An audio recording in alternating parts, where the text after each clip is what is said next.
हरे जिया हो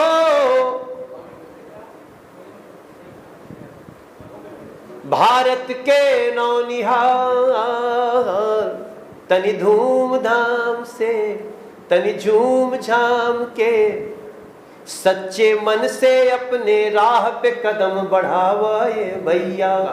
अगिया दहेज के कैसन तेज हो गई, बेटी जन्मावल परहेज हो गई। अब कई बार मैं ये सोचने को मजबूर हो रहा हूं कि मैं इतना साल बाद अपने जिले की एबीवीपी इकाई से मिला हूं, उसके लिए याज्ञवल्क जी को और आप सभी को बहुत बहुत धन्यवाद करता हूं। मैं अक्सर छात्र संगठनों से मिलते रहता हूं। मेरा सौभाग्य रहा था कि मैं भी 1990 में एबीवीपी ज्वाइन किया। काशी हिंदू विश्वविद्यालय में पढ़ता था। हालांकि मेरा ज्वाइनिंग एक्सीडेंटल था। मैं क्रिकेट टीम का सदस्य था, यूनिवर्सिटी क्रिकेट टीम का, और हमारे कैप्टन होते थे, उनको टिकट मिल गया एबीवीपी अध्यक्ष का, तो मैं ही उनका प्रस्तावक बना। तो प्रस्तावक बनने के लिए एबीवीपी का सदस्य बनने की आवश्यकता थी। तो गया तो था एक्सीडेंटल, लेकिन जब अंदर जाके सीखा तो तब से सोचता हूं कहीं भी कोई एबीवीपी का कार्यकर्ता मिलेगा उसको रोक करके नमस्कार करूंगा और ज्ञानशील एकता के इस रास्ते को आगे बढ़ाने में मदद करेंगे। अब एबीवीपी, जैसा कि हमारे सभी वक्ताओं ने कहा, निश्चित रूप से ये देश का ही नहीं दुनिया का सबसे बड़ा छात्र संगठन है। हमारा एबीवीपी का चिन्ह मशाल है, और मशाल तो जलाती ही रहनी चाहिए। मशाल तो ज्ञान का भी होता है, मशाल तो क्रांति की भी होती है, और मशाल हमेशा अगर समाज में कुछ ऐसा कार्य जिसको हम आप चाहते हैं जन कल्याणकारी है, लेकिन कुछ लोग अपने लाभ के लिए उसको नहीं होने दे रहे हैं, तो भी हमें मशाल उठाना पड़ता है। और निश्चित रूप से अगर आज का छात्र नहीं विचार करेगा कि हमारा आत्मगौरव क्या है, भाई कई लोगों को तो आप बोलिएगा ना कि हमारा देश महान होना चाहिए, बोला अरे भैया पहले अपन काम तो होके, हमारी नौकरी तो लागी, हमारा घर तो चले। तो ये तो चिंता रहेगी, आम मनुष्य की यही चिंता होगी।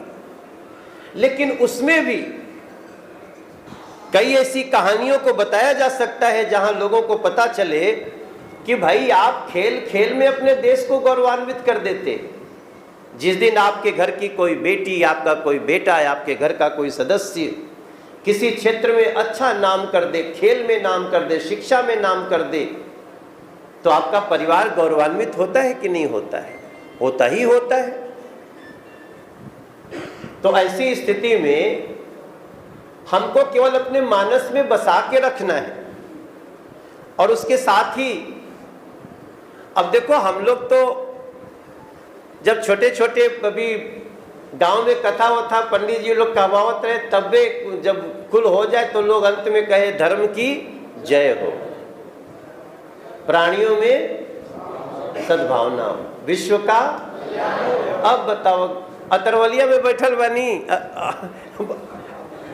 वाली हमारी में, और विश्व का कल्याण हो करतन, ये क्या है? यही भारतीय होने का सबसे बड़ा प्रमाण है।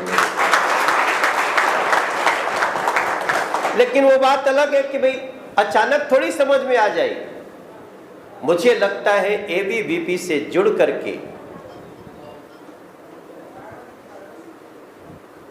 एनसीसी जैसी संस्थाओं से जुड़ करके अगर किसी ने चिंतन करना शुरू कर दिया तो फिर उसको किसी और बड़े ज्ञान की आवश्यकता नहीं पड़ेगी। वैसे भी आजकल ज्ञान सबके मुट्ठी में है, लेकिन ज्ञान हो ये जरूरी नहीं है। मोबाइलों में तो ज्ञान बटले बा, सारे मोबाइल में अब तो क्या नहीं है, आपको संवारने का ज्ञान भी है और आपको नष्ट करने का, बर्बाद करने का भी उसमें उपाय है। अब आपको निर्णय करना है कि उससे हमें निकालना क्या है, और जब उसको अच्छी तरह से देखेंगे तब समझ में आएगा कि वास्तव में समुद्र मंथन था क्या। जब उसमें अंदर घुसेंगे तो पता चलेगा समुद्र मंथन तो ऐसा ही था जैसा हमारा मोबाइल है। अब सवाल था कि उसमें लेना क्या था, किसको रत्न चाहिए था, किसको अमृत चाहिए था, और कैसे कैसे लोग थे जो विष आते ही भागना शुरू कर दिए। तो ये देवता, दानव, असुर, सुर, ये सब कोई बहुत बाहर की चीज नहीं है मेरे भाई बहन, ये सब अपने अंदर ही है। दिन भर में कभी आपके अंदर राक्षस पैदा हो जाता है, कभी आपके अंदर देवता पैदा हो जाता है, उसका भी लड़ाई चलता रहता है। बस हमारी लड़ाई यही है कि हमें अपने अंदर की अच्छाई को, देवता मीन्स अच्छाई को जगाना है। और अच्छाई अगर आप जरा भी सोचने लगे ना कि क्या सोसाइटी सिर्फ हमारे या हमारे घर तक है, या फिर थोड़ा गांव में भी फैलाना है, थोड़ा अपने कस्बे में भी फैलाना है, थोड़ा अपने जिले का ध्यान करना है, फिर हमको एक बिहार का गर्वित भाव होना है, फिर एक दिन राष्ट्र की गर्वित भावना होनी चाहिए, क्या इसमें मेरा ध्यान जाता है? अगर जाने लगा तो विश्वास करिए उस समय आपके अंदर का देवता जगा हुआ है और वो आपको निश्चित रूप से लक्ष्य तक पहुंचा के रहे। मैं सेवा निकेतन पढ़ता था, यहाँ से सेवा निकेतन बरौली हाई स्कूल है, उसके पहले मिडिल स्कूल पुसौली था। तो मैं तो रोज 4 किलोमीटर पैदल जाता था। अब आज तो कोई 4 किलोमीटर नहीं जाता होगा। साइकिल तो सबके पास है, बेटियों को तो सरकार भी साइकिल दे रही है, लेकिन हम तो रोज 4 किलोमीटर पैदल चलते थे। याज्ञवल्क्य जी, शंभू जी, बच्चन भाई, हम अपने गांव से मोहनिया भी पैदल आते थे। हमारे मित्र सत्येंद्र जी बैठे हैं, हमारा भतीजा, वैसे तो मैं उसका दादा लगूंगा लेकिन भतीजा तक ही रखना चाहता हूँ यहाँ जगदीश तिवारी होते थे तो उनके बेटे हैं मनीष, उनका कैमूर बिहार, अपना होटल का नाम कमता सिंहासन। और अब ये भाई बैठे ही हैं, इनका स्वस्तिक होटल है। मैं आप सबसे सिर्फ इतनी बात आज करना चाहता हूं कि आइए हम सब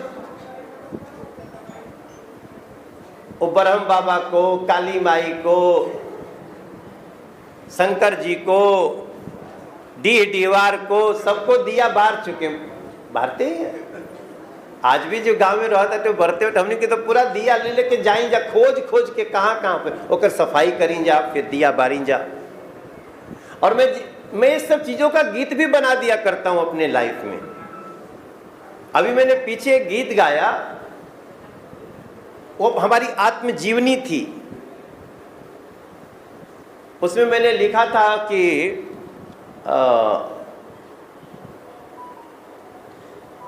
कब छूटा गांव नहीं जाने, कब काशी लगी याद आने, कब भोर हो गई अतरवलिया में बारल दिया से अंजोर हो गई।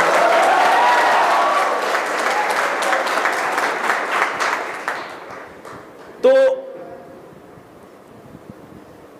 मैं अभी चाहे दिल्ली का सांसद हूं, मैं चाहे जो भी हूं, अब हमको तो आजकल लगता है कि हम एक ही जीवन में चौथा जीवन जी रहे। एक मनोज तिवारी था जो पैदल चलता था, पढ़ाई करता था, आता था, जाता था, स्टूअरगंज मोहनिया में अपने माई की अंगुरी पकड़ के घूमत रहे। एक मनोज तिवारी वो भी था जो गायक बन गया, और गायक बने तो अब भैया परिचय में बता रहे थे ना कि हमारी नौकरी नहीं लगी। मैं ट्रेन टीचर हूँ, खेल शिक्षक हूँ, तो ऐसा नहीं था कि मेरी नौकरी नहीं लगी, मैं नौकरी का सिलेक्शन करना चाहता था कि मुझे करना क्या है। मुझे जल्दी नहीं थी लाइफ में, क्योंकि शायद ना मेरे अंदर एक संतोष बहुत था। मैं खेती करके भी अपने जिंदगी को संवार देने का मन में जज्बा रखता था।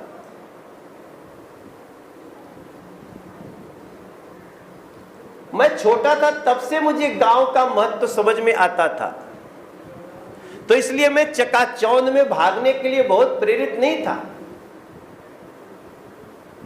लेकिन प्लानिंग करते रहता था।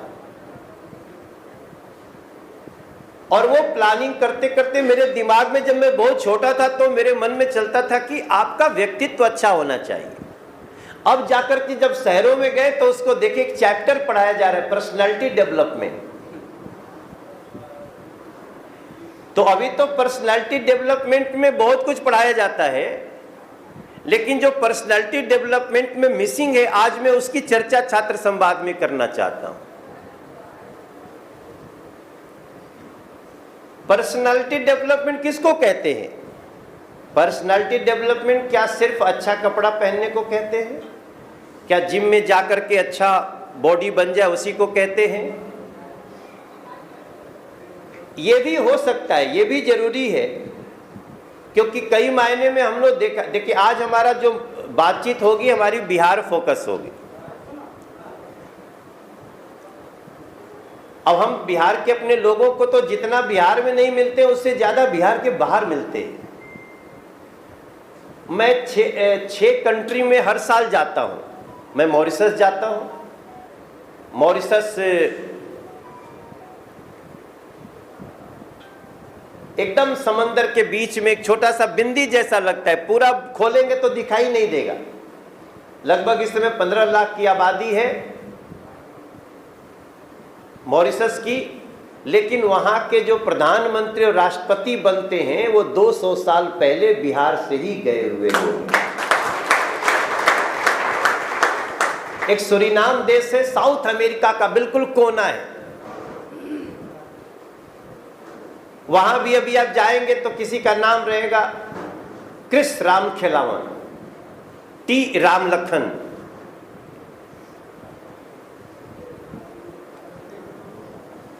नाम आपको सब बिहारी लगेगा, लेकिन उसमें क्रिस और टी और कुछ इधर उधर जुड़ गया है। लेकिन वहां जब उतरेंगे तो आपको पहला शब्द सुनाई देगा, राम राम भैया रे, राम राम भैया रे, राम राम।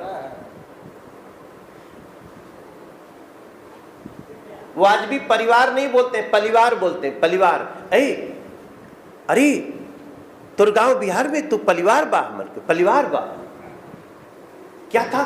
मैक्सिमम मजदूर गए थे, तो जो भाषा बोलते थे वैसी भाषा रह गई। उसी को समझ लिया कि यही आज की पीढ़ियां समझ गई। लेकिन हर जगह आज दुनिया में पर्सनालिटी डेवलपमेंट की चर्चा है, क्योंकि आपको रोजगार चाहिए तो भी जीवन में आगे बढ़ना है, तो भी आपको जीवन संवारना है, तो भी आपको पर्सनालिटी डेवलपमेंट पे काम करना है। अब मैं मानता हूं कि पर्सनालिटी डेवलपमेंट का पहला हिस्सा जरूर है कि अच्छा, हमको कपड़ा ठीक से पहनना है। अच्छा कपड़ा नहीं, महंगा कपड़ा नहीं। आप खादी से खरीद के कुर्ता पैजामा पहन लीजिए, लेकिन कुर्ता पैजामा पहनने के बाद स्पोर्ट्स का जूता नहीं पहना जाता है, या तो चप्पल पहन लिया। जैसे ही अब हम लोग भोजपुरी फिल्म बनाते हैं ना, तो जहां गुंडा बदमाश दिखाना होता है तो कुर्ता पैजामा पर जूता पहनाते हैं हम लोग, क्योंकि झगड़ा हो तो भागे खातिर तैयार रहे के बाद। वो जो कोई भी देखेगा ना तो कहेगा ये कुर्ता पैजामा पे चप्पल आ सकता है, जूता आ सकता है, जो बहुत सस्ता सस्ता। अब जैसे हम लोगों की कुछ जरूरतें थी जो हम लोगों की पहचान में आ गई। जैसे जरूरत हमारा गमछा था, गमछा से मुंह पोछे के बाद, धूल आवत रहे तो साफ कर ले के बाद, मुड़ी ढक ले के बाद, घाम लगा तो ओढ़ ले के बाद। तो धीरे धीरे लोग समझ गए ये बिहारी लोगों के ड्रेस का एक अंग है। तो कई जगह दिल्ली, बॉम्बे, मद्रास में जाएंगे लोग तो अच्छा अच्छा कपड़ा पहन के भी गमछा ऊपर से डालने लगे। उसको दुनिया ने अच्छा नहीं समझा और वो पर्सनैलिटी में थोड़ा सा दिक्कत कर देता है।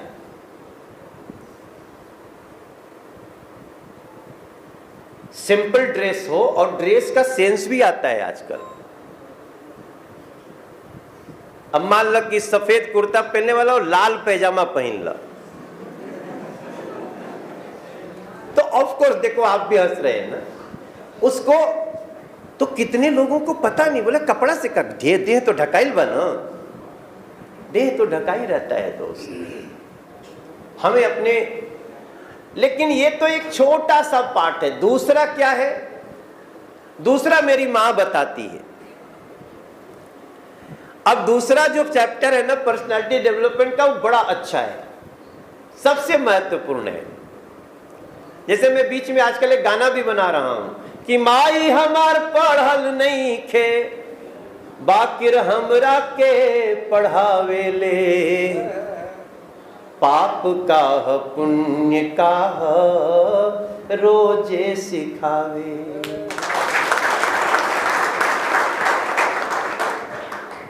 ये मैं पूरी अपनी माँ से पढ़े हुए ज्ञान के आधार पे सीख रहा हूं और मुझे दुनिया के किसी स्कूल ने बताया नहीं। तो वो ये भी कहती है कि दुनिया में कमी नहीं खे, रोजी रोजगार के कमी बाटे आदमी में बात व्यवहार। If we are well behaved, if we are sober, बोलना आना चाहिए, बहुत अच्छी बात है, लेकिन कहां पे नहीं बोलना है अगर ये आ गया तो फिर दुनिया में कोई आपको रोक भी नहीं सकता, कहां नहीं बोलना है। और ये सारी चीजें हम लोग, हमारी मां निरक्षर, आपकी मां निरक्षर हो सकती है लेकिन वो अशिक्षित है ऐसा नहीं है। वो किसी बड़े कॉलेज में नहीं पढ़ी तो अशिक्षित है? नो, वो निरक्षर हो सकती है। शिक्षा तो उसने ऐसा ऐसा दिया है कि उसको पूरा पालन कर दे तो हमारी पर्सनालिटी जैसा दुनिया में किसी की पर्सनालिटी नहीं। तो दूसरी हमारी पर्सनालिटी का हिस्सा है ऑनेस्टी, अच्छे से बात करना। ऐसे भी समझाया जाता है ना कि हम लोगों को दूसरे को सुनना सीखना चाहिए। कोई भी आदमी अगर मान लीजिए थोड़ी देर वो गलत बात कर रहा है और आप उसको लगाए धाप धाप 2 हुरा दे दिए, तो क्या हुआ? पुलिस आ जाएगी, बात मामला गड़बड़ी होगा, आप कितना भी सही होंगे। कई बार हम लोगों को ऐसा होता है कि हमारा कोई साथी हमारी बात समझ नहीं रहा है तो हम उसके साथ जबरदस्ती नहीं करते, उसको मैं 4-5 दिन अच्छे ऐसे से व्यवहार करता हूं कि पहले उसको पता हो कि मैं ठीक आदमी हूं, बाद में उसको समझाएंगे कि तो अगर किसी दिन बोल दिया भैया आप आदमी बहुत अच्छे हो, हमने कहा ऐसा कुछ होता नहीं है, थोड़ा बहुत सावधान रहने से ऐसा हो जाता है, तो फिर वो भी हमारे में ढलने लगेगा। अब जैसे विवेकानंद जी की एक कहानी आपको सुनाना चाहता हूं मैं, इन सारी बातों के साथ। एक वो कहते हैं ना, क्या एक लाइन है, सादा जीवन उच्च विचार। आप बड़े बड़े लोगों को देखिएगा। आप जैसे ये फोटो ही देखिए, जब शिकागो में गए थे विवेकानंद जी तो उन्होंने क्या किया, आप जरा कभी मौका मिले तो पढ़िएगा। भाई शिकागो में क्या कहा है तो सबको पता है। उन्होंने शिकागो में जब भाषण दिया तो जो लोग समझते थे भारत सांप सपेरों का देश है, भारत जादू टोना का देश है, उसको पहली बार लगा कि ये केवल हमारा विश्व बंधुत्व नारा नहीं है, अयम निजः परो व्यक्ति गणना लघु चेतसाम उदार चरिता नाम तु वसुधैव कुटुंबकम, हमारा ये सिर्फ नारा नहीं था। इन्होंने एक लाइन में my dear brothers and sisters,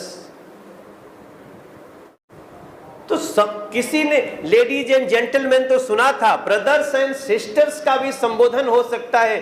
दुनिया के सभी लोगों को मैं भाई और बहन मानता हूं, यही तो हमारा विश्व बंधुत्व है। यही तो वसुधैव कुटुंबकम का भाव था। और सारे लोग वहां ऐसे खड़े होकर, ये कहां से आया है? इंडिया से आया है। अच्छा, जिस ड्रेस को देख करके लोगों को चिढ़ होती थी, उस ड्रेस के लिए वो लोग मिनटों मिनट ताली बजाते रहे और भारत का नाम कितना बड़ा किया विवेकानंद। लेकिन सवाल उठता है कि क्या विवेकानंद जी हमेशा भारत की तारीफ ही करते थे?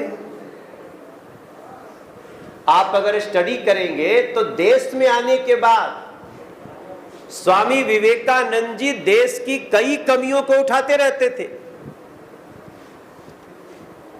देश की बहुत सारी व्यवस्थाओं को बदलने के लिए ये लगातार अटैक करते थे। लेकिन जब दुनिया के मंच पे बैठे थे तब उन्होंने भारत की बुराई नहीं की थी, सिर्फ अच्छाई अच्छाई बताई थी। क्या हम आप ऐसा कर सकते हैं? हम लोग कहीं, आज हम कहीं भी जाते हैं, आज बिहार के नाम पे पूरे देश में, अभी तो बिहार की स्थिति, इमेज थोड़ी सुधरी है, and credit goes to last जितने दिन में सरकार वरकार यहाँ चली है उसका योगदान है। इमेज बदली है। यहाँ तक कि मैं बॉम्बे रहता था, जिस लिफ्ट में मैं 2004 में नीचे ऊपर करता था, तब जो आदमी मिलता था जो उस नाक बहुत सिकोड़ता था, उसके कुछ ही समय बाद उसको जब ये पता चलना शुरू किया कि भाई बिहार आगे बढ़ रहा है, बिहार की इमेज आ रही है, बिहार के लड़के IAS IPS में आ रहे हैं, बिहार के बच्चे वैज्ञानिक बन रहे हैं, बिहार के बच्चे नासा में जा रहे हैं, बिहार के बच्चों से टेक्नोलॉजी की बड़ी बड़ी व्यवस्थाएं चल रही हैं, तो लोगों को अचानक बिहार के प्रति गौरव बोध हुआ। लेकिन मेरे भाई बहन, हम लोग बहुत ज्ञानी हैं और अपने देश की जहां जाए बुराई करने लगे, ऐसी जगह बुराई करेंगे जहां बुराई को सुनने वाला सही व्यक्ति हो और उसका, जैसे अभी VP ने कहा ना, भाई ठीक है, अभी एक दो शिकायतें अपने राज पांडे जी ने किया, मैंने नोट कर लिया, वो कौन सी कॉलेज से संबंधित जो बातें हैं सब चल, तो मैं उसके लिए तो बोलूँगा मुझे एक नोट दे दो लिख करके, मैं परसों जाऊँगा दिल्ली, तो पहली मीटिंग मेरी देश के शिक्षा मंत्री से इसी व्यवस्था पे करूँगा और इसका कुछ रास्ता निकालूंगा। पीछे हमारी, देखो मैं तो हर यूनिवर्सिटी में जाते रहता हूँ ना, JNU में भी जाता हूँ, अभी 4 दिन पहले JNU में लिट्टी चोखा खात रही हूँ। वहाँ भी व्यवस्थाएं, हमारे आपके मन को तकलीफ तो करता है कि भारत तेरे टुकड़े होंगे ऐसा कहने वाले इसी JNU में आ गए। लेकिन अब JNU बुरा नहीं है, JNU में रहने वाले कुछ छात्रों का मति भ्रम हो सकता था, और सारे छात्र भी नहीं, छात्रों के अंदर घुसिएगा तो कैसे कैसे उनका मन को खराब किया जाता है, ये बड़ा अंदर जाकर देखिएगा तो समझ में आएगा। वही लोग वापस उनका ट्रैक बदल रहा है।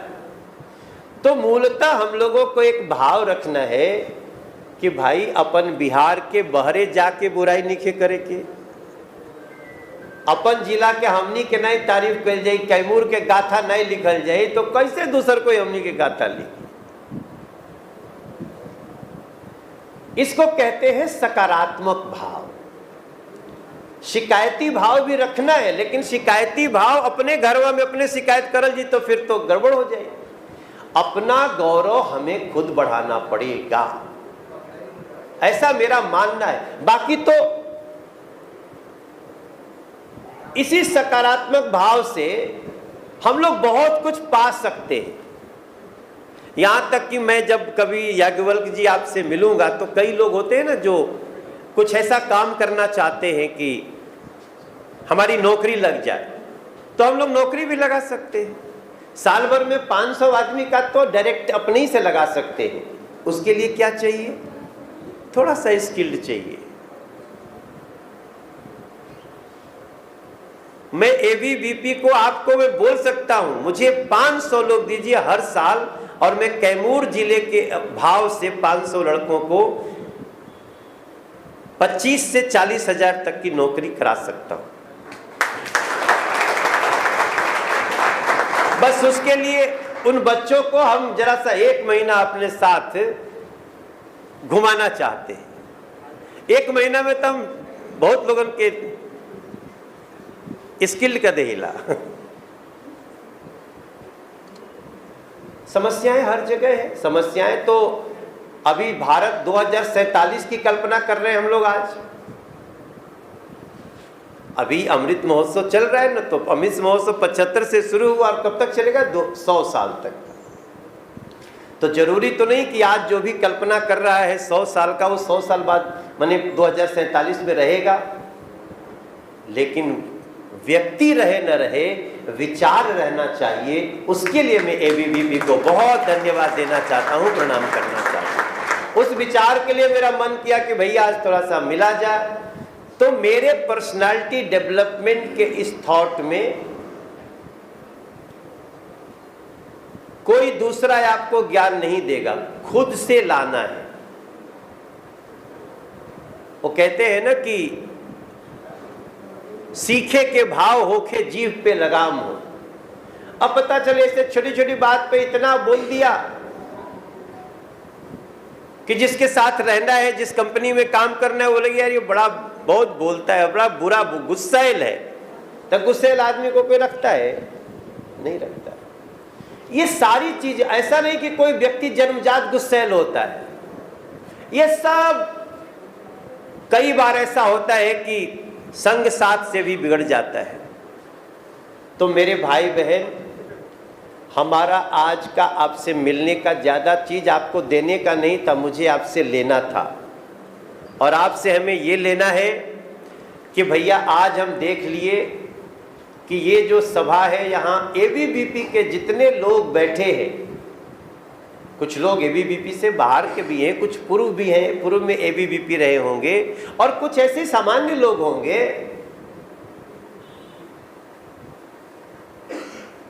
हम सबको, लोगों को, छात्रों को एबीवीपी से जोड़ना है। अच्छा, कौन कौन संस्था है जो ज्ञान के साथ साथ शील की बात करती हो? एकता की बात तो सब लोग कर देते हैं, शील की बात किसने किया? शील और मर्यादा, यही तो भगवान राम का सबसे बड़ा आभूषण था। तो हम शील की बात भी कर रहे हैं। और एक छात्र संस्था है जो इस बात की चिंता करती है कि देश विरोधी बातें करने वालों को भी हम उनको रोकेंगे, टोकेंगे।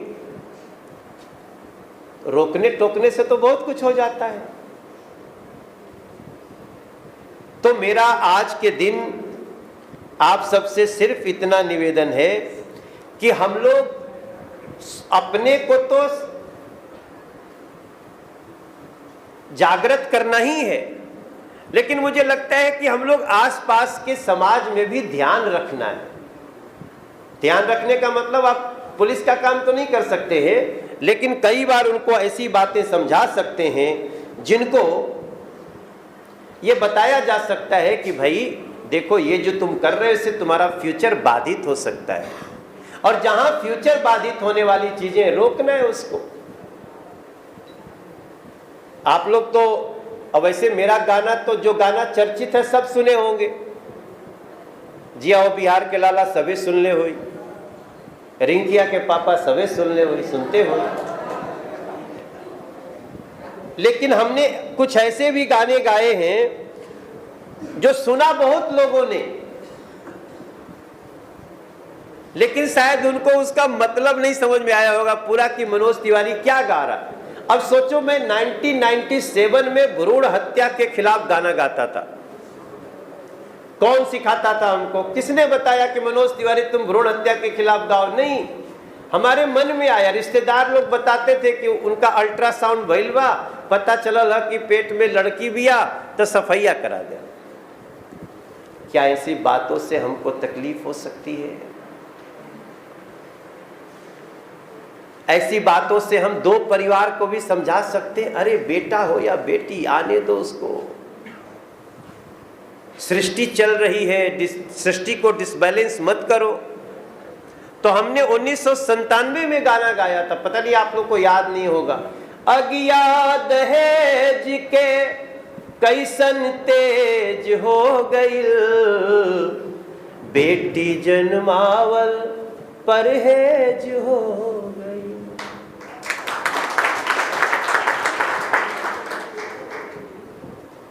अब मुझे क्या पता था कि एक दिन मैं सांसद भी बनूंगा और मैं ही नियम बनाने में शामिल रहूंगा।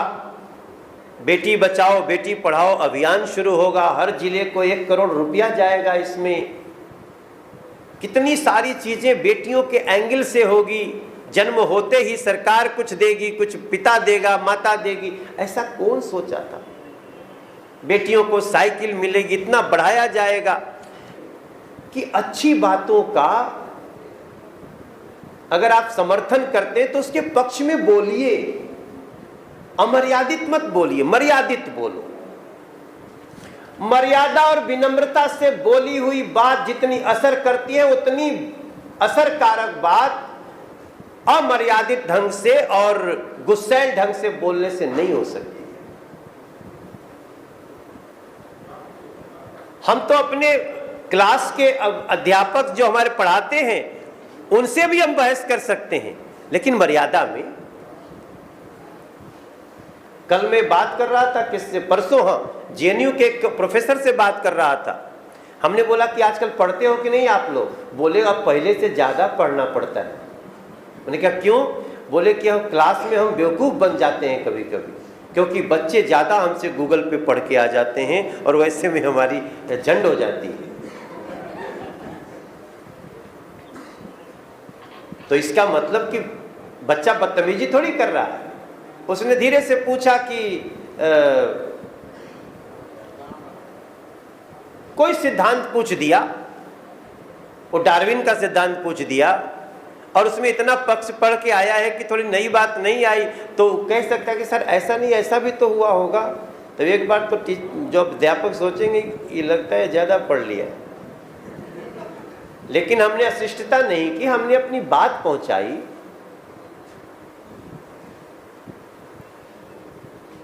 और ऐसा करने के साथ ही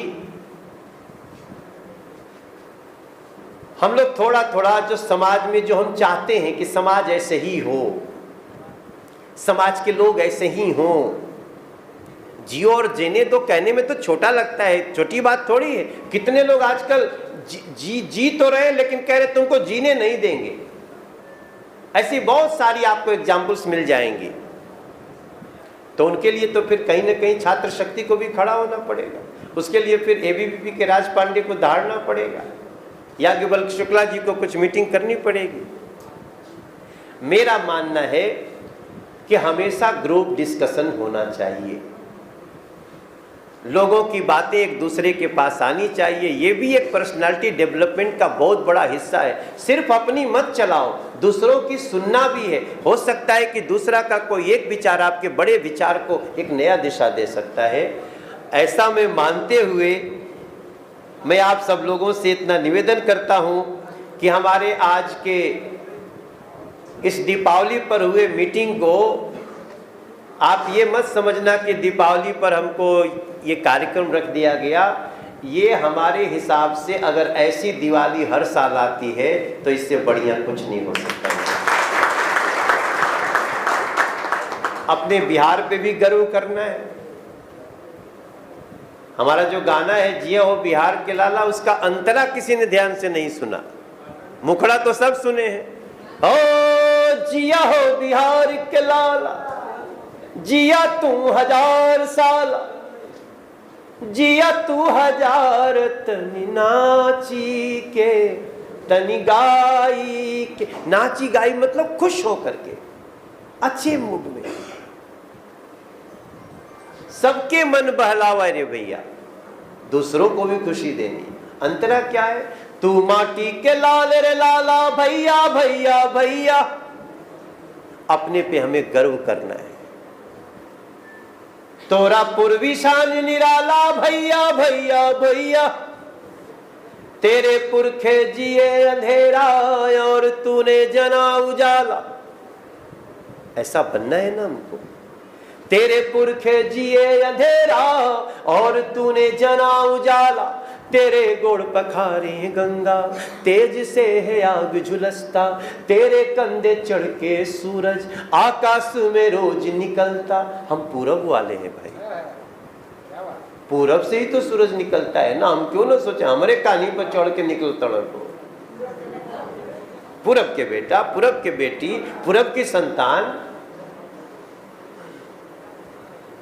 हाँ, तेरे गोड़ पखारे गंगा, तेज से है आगे निकलता, तेरे कंधे चढ़ के सूरज आसमां पे रोज निकलता। हरे जिया हो भारत के नौनिहाल, तनि धूमधाम से तनि झूम झाम के, सच्चे मन से अपने राह पे कदम बढ़ावा ये भैया भैया। ये सब शब्द छोटे नहीं हैं, बस परिभाषा अपने समझे के बाटे। मेरी आज की आप सबसे इतनी ही बातचीत है कि हम अपने कर्तव्य को याद रखें। अधिकार तो हम लोग बहुत याद रख लिए, अधिकार असीमित है, बहुत अधिकार है, लेकिन हम अपने एबीवीपी के सदस्यों से भी, एबीवीपी तो कर्तव्य का निर्वाह कर ही रही है, उसमें ज्यादा से ज्यादा लोगों को जोड़ना है। और जो हम सभी लोगों का एक दायित्व होना चाहिए कि अधिकारों की बात हमने बहुत कर ली है, थोड़ा हम अपने 25 वर्ष तक अमृत काल में कर्तव्य की बात करते हैं। हमारे दिल्ली में राजपथ होता था, जहां परेड होती थी, जहां मैं रिपब्लिक डे परेड किया शंभू जी, एनसीसी का। अब उसका नाम बदल गया है, अब राजपथ का नाम कर्तव्य पथ रख दिया गया।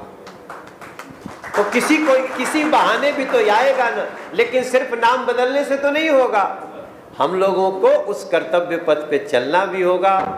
आज हमरा ऐसा लागत बाटे कि हमके बहुत बड़ा सम्मान मिलल बाटे, अपने मोहनिया आवे खातिर हम बहुत तरसल करीला, छटपटाते रहता हूं, और जहां मौका मिलता है दाड़ पहुंच जाते हैं। कल भी पटना आए थे, पटना से यारा गए, यारा से विक्रमगंज गए, विक्रम से फिर मोहनिया आए, मोहनिया से फिर रात में गए बनारस, बनारस से फिर सवेरे आए हैं, अभी फिर यहाँ से शाम तक दिल्ली निकलूंगा।